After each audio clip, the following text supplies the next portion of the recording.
Saya juga tentu ingin menyapa Ketua DPD Partai Demokrat NTB, Tuan Guru Haji Mahali Fikri, beserta segenap jajaran pengurus.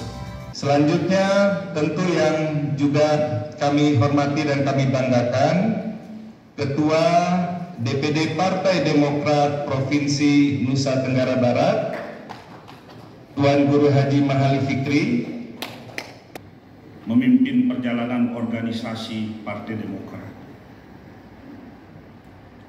Yang kita hormati dan kita banggakan, Bapak Kepala.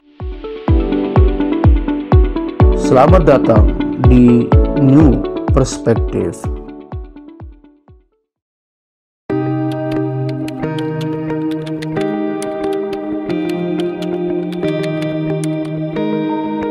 Kembali lagi di New Perspective. Assalamualaikum warahmatullahi wabarakatuh. Bersama saya Ahmad Yani dan analis politik kita Pak Dr. Saiful Hamdi, dosen Visipol Universitas Mataram. Kali ini saya dan Pak Dr. Saiful Hamdi akan berdiskusi dan membahas terkait dengan hasil musyawarah daerah Musda DPD Partai Demokrat NTB.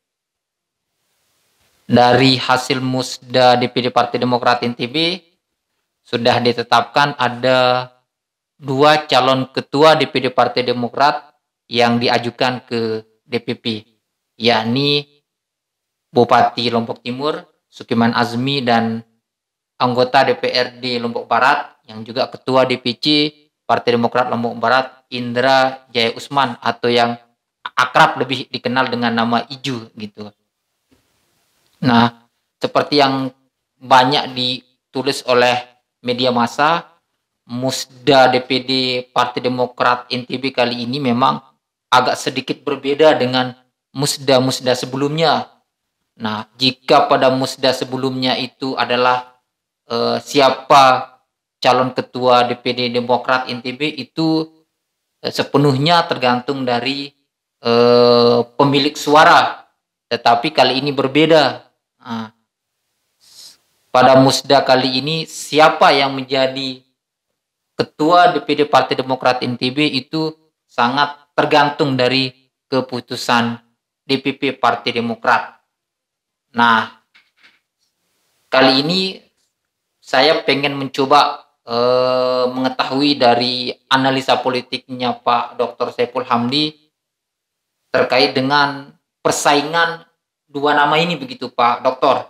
Seperti apa Pak Doktor melihat perebutan kursi ketua DPD Partai Demokrat ini antara Pak Sukiman Azmi dan Indra Jaya Usman begitu. Artinya kan sekarang prosesnya sudah di DPP begitu Bang.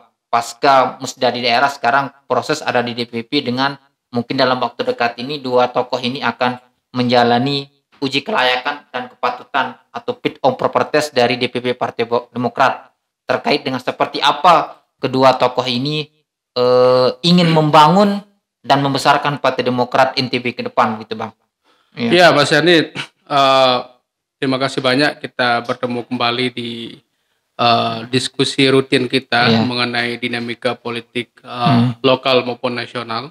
Kali ini salah satu topik yang tidak kalah menarik tentang persaingan antara 2 tokoh untuk memperebutkan kursi kepemimpinan DPD Partai Demokrat di NTB.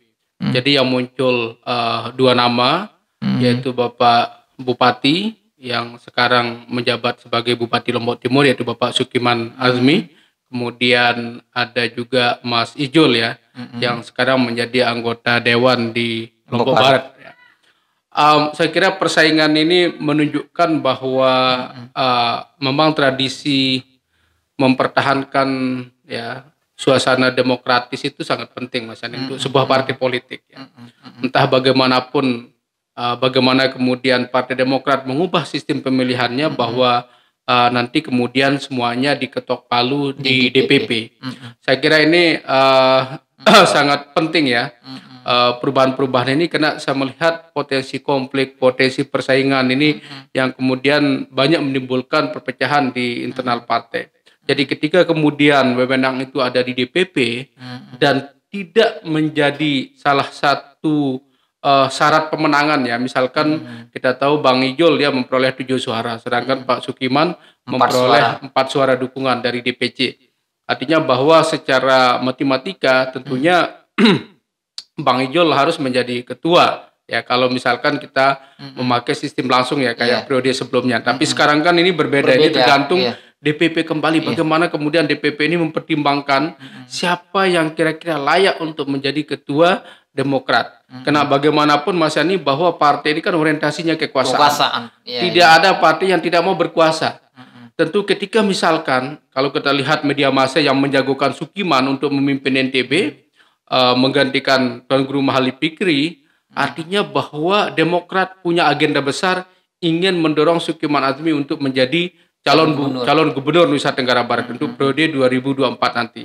Tetapi ya nantilah kita ingin menunggu SK dari DPP sendiri apakah pilihan jatuh kepada Sukiman ataupun kepada Bang Ijol. Nah, Bang, kalau kita bicara seperti Abang katakan bahwa kalau hitung-hitungannya jumlah dukungan pemilih suara memang Ijo unggul 7 dan Pak Sukiman 4. Nah, tetapi saya juga sempat menanyakan kepada Ketua BPOKK DPP Partai Demokrat Pak Hermaniru ketika musda berlangsung, apakah dukungan para pemilik suara itu akan menjadi penentu siapa kandidat yang akan dipilih oleh DPP. Dengan tegas dia mengatakan bahwa tidak. Ya, itu tidak menjadi tolak ukur siapa yang akan dipilih oleh DPP, karena nanti akan menjadi salah satu acuan dari DPP untuk memilih siapa ketua itu adalah nanti dilihat dari uji kelayakan dan kepatutan dan berbagai kategori-kategori lainnya yang memang sudah disiapkan oleh DPP. Nah, kalau dari pembacaan politiknya Abang begitu, kira-kira apa keunggulan-keunggulan yang dimiliki baik dari Pak Sukiman maupun dari Ijo gitu. Dan dari keunggulan-keunggulan itu, kalau dari pandangan Abang, idealnya Demokrat NTB itu dipimpin oleh siapa? Misalnya kalau kita bicara Pak Sukiman adalah kepala daerah dengan jumlah penduduk terbesar 2 periode, dan dia juga bisa kita bilang punya kans yang cukup besar untuk menjadi calon gubernur di Pilkada NTB 2024. Nah, sedangkan Ijo kan kita tahu beliau anggota DPRD Lombok Barat 3 periode, tokoh muda, dan memang beliau mengawali karir politiknya memang dari awal di Partai Demokrat. Ya, Mas Yani, saya kira sekali lagi saya ingin katakan bahwa partai politik ini karena orientasinya sangat kekuasaan, loyalitas itu saya kira nomor 2. Loyalitas seorang tokoh di sebuah partai ketika membangun karir. Ya tentu ada juga partai-partai yang sangat mempertimbangkan itu ya, seperti PKS misalkan. Tentunya tidak boleh ada saling serobot menyerobot kalau di PKS sangat berurutan, sangat antri siapa yang kemudian tokoh yang belum menjabat menjadi ketua. Dan rata-rata kalau kita lihat PKS ini jarang yang kemudian menjabat 2 periode begitu, pasti 1 periode kemudian diganti. Nah, kasus Demokrat saya kira 2 nama ini punya kelebihan masing-masing. Satu kemudian kader internal, Bang Ijol yang sudah lama membangun karir di Demokrat. Nah, kemudian ada satu lagi nama yang baru ini, Pak Sukiman Azmi. Bagaimanapun bahwa meskipun beliau tokoh eksternal ya, artinya tokoh masyarakat, seorang politisi dari eksternal, bukan dari kalangan Demokrat, tetapi perlu kita ingat Mas Yani bahwa salah satu keunggulan Sukiman di sini adalah beliau sedang menjabat sebagai Bupati Lombok Timur. Dan kans beliau untuk dicalonkan menjadi gubernur NTB, menjadi calon, ini akan sangat besar ketika beliau memegang partai politik. Ketika misalkan Sukiman memegang sebuah partai, otomatis bahwa dengan kursi 7, beliau tidak butuh banyak ya, dengan artinya koalisi dengan partai-partai lain.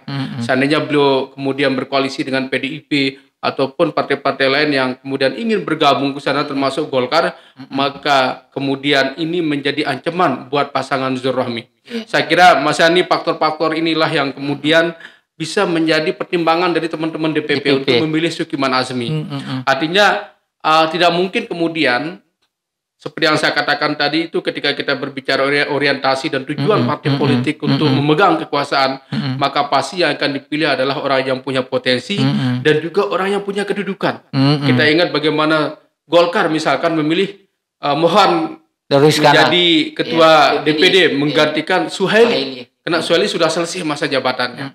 Ya mungkin butuh regenerasi. Nah di Demokrat ini saya kira menarik. Kenapa kemudian Tuan Guru Mahalli juga tiba-tiba tidak mencalonkan diri dan justru mendukung Sukiman untuk maju di pilkada di pemilihan kursi Partai Demokrat. Nah, ini saya kira tentu ada sesuatu agenda besar yang kemudian ingin diusung oleh Partai Demokrat karena bagaimanapun catatan mereka bahwa mereka sangat sukses mengantarkan seorang calon untuk menjadi pemimpin di NTB ini, Mas Yani. Artinya kalau dari pandangan Abang, misalnya Abang pengurus DPP lah begitu. Artinya dengan berbagai kategori yang Abang sebutkan tadi, Abang lebih memilih Sukiman menjadi ketua Demokrat NTB begitu. Ya, artinya kan tidak mungkin saya memilih, ya bukan tidak mungkin ya, tetapi saya akan mempertimbangkan dengan artinya bahwa ada reasoning lah ya. Ada alasan besar, alasan kuat kenapa kemudian saya memilih Sukiman. Karena ada agenda Partai Demokrat yang memang akan bisa menuju ke sana. Katakanlah kalau Bang Ijol ini kan tidak menjadi calon ya. Belum ada suaranya kemudian ingin mencalonkan diri menjadi calon gubernur NTB.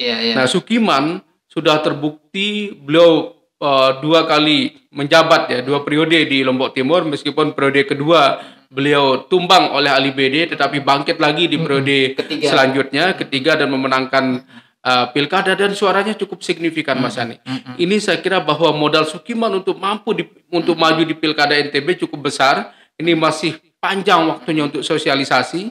Apalagi misalkan kemudian Sukiman memilih pasangan yang pas berduet dengan beliau, bisa Suhaili, bisa tokoh-tokoh lain. Ini akan menjadi ancaman serius bagi pasangan Zul Rohmi Jilid 2. Nah, Bang, ini kan hanya 2 tokoh yang diajukan ke DPP, artinya memang tidak terlalu sulit untuk mencapai titik kompromi, kecuali kalau 3 kandidat gitu kan, ini hanya 2, artinya perses to perses. Nah, kalau dari pandangan Abang, kemungkinan nggak nanti di DPP kedua tokoh ini akan disuruh berkompromi, artinya komprominya bisa saja Sukiman menjadi ketua, Iju menjadi sekretaris, karena dengan berbagai pertimbangan ada, misalnya Iju ini relatif masih muda dan juga karir politiknya masih panjang, punya masa depan yang lebih lama lagi gitu. Seperti Abang melihat? Ya, saya kira ketika 2 calon ini masuk dalam kategori ya memperoleh suara dukungan, seyogianya ya mereka harus seandainya bisa dikompromikan. Ijul ya pasti dibutuhkan oleh Sukiman untuk menggayat suara Lombok Barat. Bagaimanapun kan Ijul ini salah satu tokoh internal yang masih muda, mobile, dan suara-suara beliau yang ada di Lombok Barat sangat dibutuhkan ketika nanti misalkan benar-benar Sukiman mencalonkan diri menjadi calon gubernur NTB. Artinya bahwa kompromi itu bisa saja, Mas Yani, dan itu saya kira harus dilakukan. Bagaimanapun ketika misalkan Sukiman nih tiba-tiba terpilih dan sekretarisnya membuang tokoh-tokoh lain, ini saya kira justru menimbulkan masalah baru di Partai Demokrat. Akan merusak solidaritas internal begitu ya? Ya, akan merusak solidaritas internal, dan perlu diingat bahwa pilkada NTB ini setiap suara itu sangat berharga, termasuk misalkan bagaimana kaplingan suara di setiap daerah. Saya kira Lombok Barat mungkin yang ketiga ya, terbesar ya setelah Lombok Timur. Kalau kita lihat DPT-nya, kemudian Lombok Tengah, baru Lombok Barat, Mas Yani, baru kemudian Kota Mataram. Artinya kalau kita bicara dalam pandangan Abang, win-win solution ini bisa menjadi win solution, ini bisa menjadi win-win solution, yaitu dengan Sukiman menjadi ketua, Iju menjadi sekretaris, tidak ada yang terbuang, tetapi semua menjadi satu bagian begitu, Bang, karena masing-masing pihak sudah mencapai titik kompromi bersama begitu, Bang. Ya, saya kira ini komposisi yang ideal lah ya. Ketika misalkan dua-duanya punya basis dukungan ya dari DPC terlihat bagaimana kemudian kepercayaan kader-kader Demokrat terhadap Bang Ijul juga sangat tinggi ya dengan perolehan 7 suara dibanding dengan Pak Sukiman yang katakanlah baru bergabung dengan Demokrat. Tetapi bagaimanapun bahwa tentu kepentingan dan agenda besar menjadi pertimbangan tersendiri dari DPP. Nah, saya kira ini komposisi yang sangat pas. Ketika Sukiman menjadi ketua, kemudian Bang Ijul jadi sekretaris, nanti kemudian di Dewan Pembina ada Tuan Guru Mahali Fikri. Nah, ini saya kira pemain-pemain politisi yang cukup mapan gitu ya, cukup handal yang bisa kemudian menyaingi kemapanan dari politik Bang Zul di sini. Iya, Bang. Kita bicara berandai-andai ini, meski memang kita belum tahu seperti apa keputusan DPP, tapi memang kalau dari analisa Abang, DPP lebih condong ke Sukiman gitu kan. Nah, kalau Sukiman menjadi ketua DPD Partai Demokrat, tentunya kan kita bisa pastikan Sukiman ini akan diusung oleh Partai Demokrat sebagai calon gubernur di Pilkada NTB 2024. Dan kita tahu sendiri bahwa 2 kali berturut-turut Partai Demokrat ini menjadi partai pemenang di Pilkada NTB. 2013 Demokrat berhasil mengantarkan kadernya TGB yang berpasangan dengan Pak Amin sebagai gubernur wakil gubernur.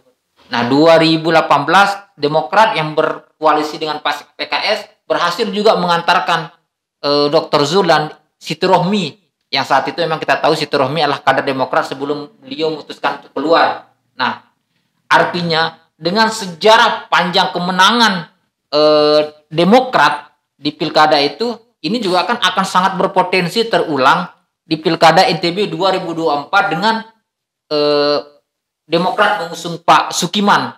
Nah, seperti apa Abang melihatnya begitu, Bang? Ya, meskipun Mas Ani kita tahu bahwa ada penurunan suara ya dari Demokrat sendiri setelah TGB muparokoh ya berpisah dengan Partai Demokrat dan gerbong-gerbong dari tokoh-tokoh NWDI juga kemudian bergabung ke Partai Nasdem. Saya kira Mas Ani apa yang kita lihat dari perolehan suara ya cukup bertahan ya walaupun tidak kemudian tergerus sama sekali. Hanya berkurang 1 kursi, tetapi di kabupaten kota juga terjadi peningkatan suara. Ada peningkatan suara ya. Ada suara. Artinya bahwa Demokrat ini sudah mapan. Artinya secara politik kemudian sistem pengkaderan mereka sudah jalan. Saya kira ini yang kemudian membuat suara-suara Partai Demokrat juga lebih kuat. Karena bagaimanapun Mas Yani sehebat apapun partai politik, kalau basis dari anggota dewannya tidak kuat, ya, sistem pengkaderan mereka, saya kira ini tentunya sulit untuk mempertahankan suara itu. Nah, apa yang terjadi di Demokrat, ya, seperti yang sering kita katakan pada podcast sebelumnya, ditinggalkan oleh TGB, kemudian sebagian besar tokoh-tokohnya ke Partai Nasdem, tetapi Demokrat masih bisa eksis sampai sekarang. Saya kira bahwa peluang mereka untuk maju di Pilkada 2024 sangat terbuka dengan perolehan 7 suara sekarang, Mas Yani. Artinya bahwa tinggal kemudian mereka membangun koalisi dengan 2 partai atau 1 partai politik yang suaranya cukup, maka kemudian itu menjadi tiket buat mereka untuk maju di Pilkada 2024 nanti. Artinya dengan masuknya gerbong Bupati Lombok Timur, Pak Sukiman, ini bisa menjadi energi baru, begitu, kekuatan baru bagi Partai Demokrat di NTB, begitu Bang? Ya, Mas Yani, bagaimanapun ya kita tidak bisa memungkiri Pak Sukiman ini sudah 2 kali 2 periode terpilih. Ya, meskipun kita tahu bahwa periode pertama Sukiman didukung oleh Demokrat ya, dan juga didukung oleh PBB pada waktu itu didukung oleh PBB, kemudian artinya ada gerbong TGB di sana pada waktu itu. Nah, di periode kedua berpisah kemudian gerbongnya dengan NW. Terjadi talak politik ya antara Pak Sukiman dengan Bang Samsul Lutfi yang kemudian bersaing pada Pilkada 2018 kemarin, dan apa yang terjadi bahwa Sukiman memenangkan pertarungan itu. Ya, banyak faktor lah kenapa kemudian Bang Samsul Lutfi kalah ya. Kita tidak membahas itu di sini. Tetapi ini menunjukkan bahwa indikator-indikator kesuksesan yang dipegang oleh Sukiman ini menjadi modal penting bagi DPP untuk melihat itu, Mas Yani. Saya kira ini juga menjadi ancaman serius ketika misalkan Sukiman berpasangan dengan siapa nantinya di Pilkada 2024. Katakanlah misalkan kalau dia berpasangan dengan Suhaili, suara Lombok Tengah terkunci, sebagian suara Lombok Timur terkunci, maka kemudian PR-nya adalah di kota-kota lain ini. Seandainya misalkan mereka tetap solid di Lombok Barat, wah ini saya kira kemudian menjadi saingan berat buat pasangan Zul Rohmi.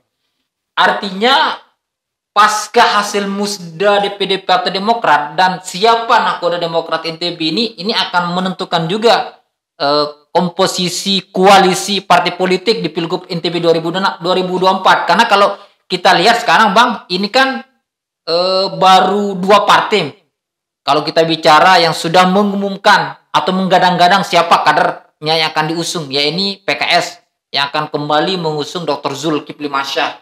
Terus yang kedua, Partai Gerindra yang ingin menjagokan sekretaris DPD-nya yaitu Ali Usman Al-Khairi. Nah, kendaki memang ada sejumlah tokoh-tokoh lain, misalnya taruhlah Nasdem Ibu Rohmi, tetapi kan belum ada pernyataan resmi dari partai tersebut apakah Ibu Rohmi ini akan didorong tetap nomor 1 atau nomor 2. Nah, dengan munculnya Pak Sukiman menjadi ketua DPD Partai Demokrat, tanda kutip walaupun karena memang belum ada keputusan, tentu ini kan akan menjadi koalisi baru, poros baru di Pilgub 2024 begitu Bang. Ya, saya kira ini menjadi poros baru yang sangat prospek Mas Andi. Ya kita tahu bahwa yang sudah mengumumkan ya mendeklarasikan diri untuk maju pada Pilkada 2024 ini Bang Zul lah. Dan sepertinya kalau kita lihat gelombang yang ada itu adalah Zul Rohmi jilid 2. Ini yang kemudian pasangan yang kita anggap incumbent yang sangat kuat ya. Satu PKS, kemudian satu Nasdem yang didukung oleh Ormas NWDI. Nah, kemudian ada juga Gerindra. Nah, Gerindra di sini saya tidak tahu kenapa artinya mereka sudah mengumumkan calonnya, apakah nantinya tetap sebagai calon gubernur NTB atau calon wakil, menjadi calon wakil. Ini kan masih tahap negosiasi Mas Andi. Nah, Sukiman ini saya kira gerbong ketiga yang akan meramaikan pilkada NTB nanti. Dan Mas Andi perlu kita lihat bahwa Sukiman ini kalau saya perhatikan di Lombok Timur, tren kepemimpinannya lumayan lah ya. Artinya ya termasuk pemberantasan COVID-19 beliau cukup berhasil. Beliau cukup tegas ketika misalkan ada ustadz-ustadz yang berani menentang lockdown masjid, beliau dengan tegas mengatakan Anda ini ustadz baru begitu kan.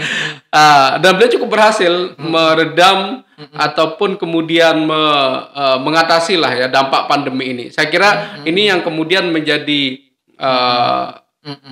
apa ya, semacam perhatian publik begitu, melihat bahwa ini Bupati Lombok Timur lumayan lah kalau misalkan nanti maju di Pilkada NTB 2024.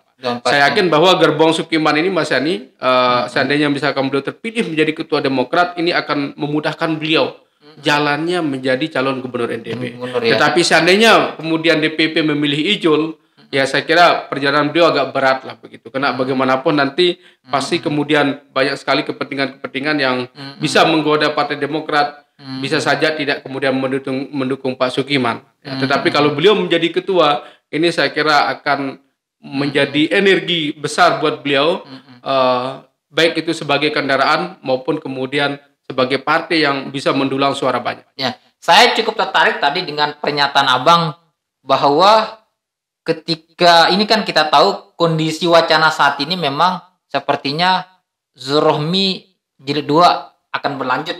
Nah, dengan munculnya nama Pak Sukiman ini berpotensi Pak Sukiman ini menjadi kandidat terkuat yang akan menjadi rival Zul Rohmi menghadapi pertarungan Pilgub 2024. Nah, kalau dari pembacaan Abang dengan beberapa wacana-wacana sempat muncul, misalnya seperti pasangan Sukiman Suhaili, atau mungkin bisa saja Sukiman Dinda, Sukiman Musafirin Bupati KSB. Nah, ini kira-kira yang kuat yang mana ini Bang? Yang menjadi pasangan Pak Bupati begitu? Kalau kita lihat ya, ini hasil survei, tapi saya tidak perlu sebutkan Mas Yani. Memang ada beberapa tokoh yang masih memegang posisi top ya, termasuk salah satunya Bupati Lombok Timur.